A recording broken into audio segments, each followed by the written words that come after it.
Harry Potter é ou não literatura? A resposta é surpreendente. Neste momento, não, mas não significa que no futuro não venha a ser considerado como literatura. É exatamente isto. Porquê? Bom, no sistema literário nós temos uma característica muito interessante. O sistema literário permite rupturas com o passado. Se nós formos a ver bem, o realismo é uma ruptura com o romantismo, o modernismo é uma ruptura com o parnasianismo, o surrealismo é uma ruptura com o realismo. Então, o sistema literário é um sistema semi-aberto que permite rupturas com o passado, ou seja, permite rupturas com a definição de literatura da época. Bukowski jamais seria considerado literatura no tempo do Camões, no classicismo. Jamais. Porque os clássicos que resgataram os valores estéticos e filosóficos da Grécia Antiga, os clássicos tinham como definição da literatura o sentimento e o conceito de estranhamento do Aristóteles, e esse conceito de estranhamento consistia em que, quando nós fôssemos ler um poema, esse poema desse uma sensação estranha, ou seja, uma sensação oposta à sensação da linguagem do cotidiano, que era imediata e não era estranha. Então a linguagem na poesia tinha que ser erudita, sofisticada, aristocrática, coisa que não acontece em Bukowski, que é uma linguagem vulgar, comum, cheia de palavrões, de gíria, em que a temática não é uma temática aristocrática, como também era pedido no classicismo, em que tinha os grandes temas da filosofia como base temática da poesia.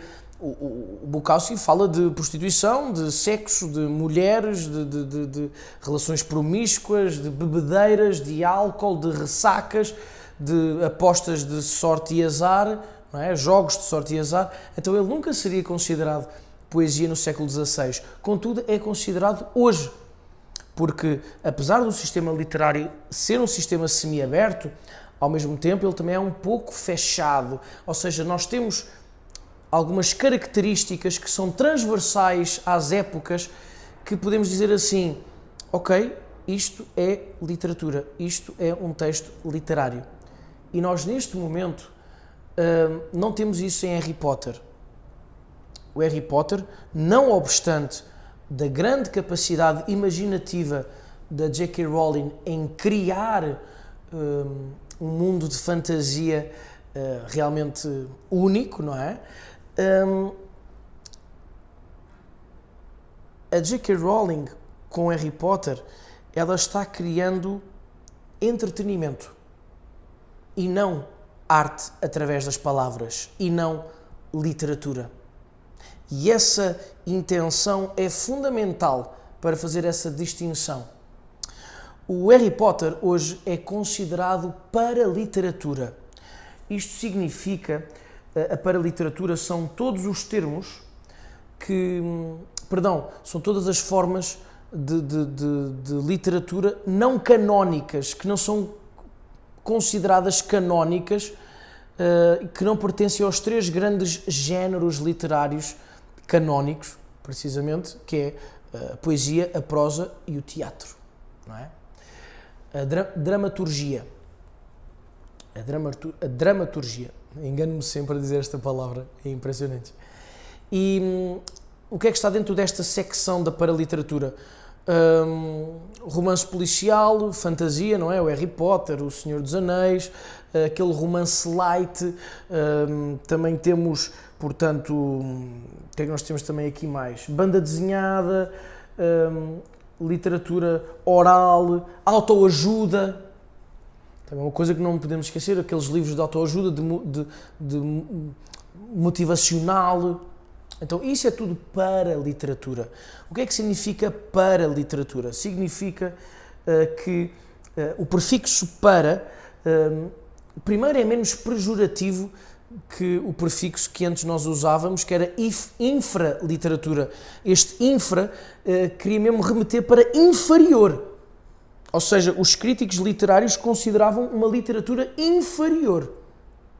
Havia essa separação durante o século XVI, o século XVII e depois novamente no século XIX e também no século XVIII, enfim, não houve grandes mudanças nesse aspecto, em que havia uma distinção entre a grande literatura e a pequena literatura, a baixa literatura. Então os teóricos deixaram de escrever infraliteratura e colocaram para-literatura, que é mais, enfim, é mais abrangente, no sentido em que, enfim, é mais inclusivo, que é uma palavra muito na moda hoje em dia, não é? É uma coisa mais inclusiva, não é tão pesado, não é tão pesado mesmo, não é? Em que este prefixo para é tudo aquilo que fica à margem. Mas ao ficar à margem, não significa que no futuro não venha a ser considerado como literatura, que foi aquilo que eu falei logo no início do vídeo.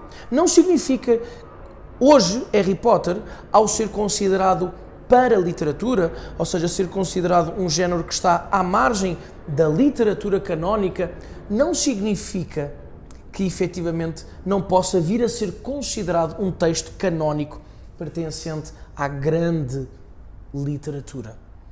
Só que, na minha opinião pessoal, eu acho pouco provável. Acho pouco provável. Não significa que não seja no futuro. Eu não sei de nada, né? Mas falta nos livros do Harry Potter uma coisa fundamental, que é a função poética da linguagem. Falta a função poética da linguagem, que é uma característica essencial, onde nós podemos ver o ritmo, a musicalidade e uma organização específica das palavras num elevado grau de criatividade.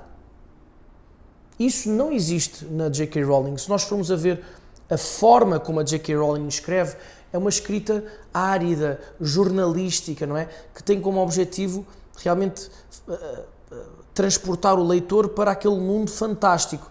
Não significa que aquele mundo fantástico não seja uma criação boa da J.K. Rowling, mas isso não implica que seja considerado literatura, porque a literatura é a arte através das palavras, e se essa arte através das palavras não tem em grande destaque a função poética da linguagem, então dificilmente em algum momento será considerado como literatura, como arte através das palavras.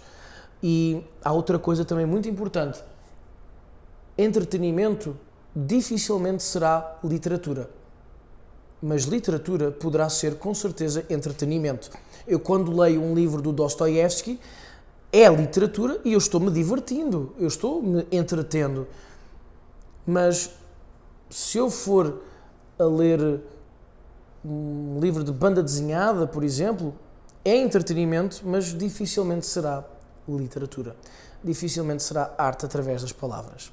Enfim, espero que tenham gostado deste pequeno vídeo, espero que tenham gostado deste conceito de vídeo. Eu vou soltar assim uns vídeos assim avulso, de temas avulso, claro que estejam sempre relacionados com a literatura.